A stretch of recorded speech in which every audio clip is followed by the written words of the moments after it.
দেখুন, বাংলায় সফলতা অসুবিধা আছেই।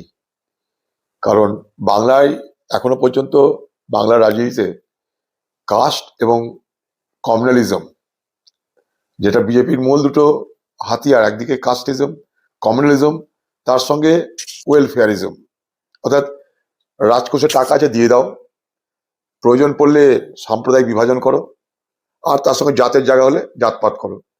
বাংলায় শ্রেণী সংগ্রাম হয়েছে, কখনো জাতি সংগ্রাম হয়নি। আমি বলতে চাইছি, বাংলায় আমরা ক্লাস স্ট্রাগল দেখেছি, কিন্তু বাংলায় কখনো আমরা কাস্ট স্ট্রাগল দেখিনি। এটা বাংলার নিজস্বতা। তো স্বাভাবিকভাবেই বিজেপি মনে করলেই সবকিছু হয়ে যাবে, এটা ভাবার কোনো কারণ নাই। হয়তো এখন একটা ইউফোরিয়া তৈরি হয়েছে বিহার দখল করার পর। সেই ইউফোরিয়া তৈরি হওয়ার পর তারা বলতেই পারে, কারণ তাদের একটা রাজনৈতিক দল, সেই রাজনৈতিক দলের পক্ষে তারা তো এটা করবেই।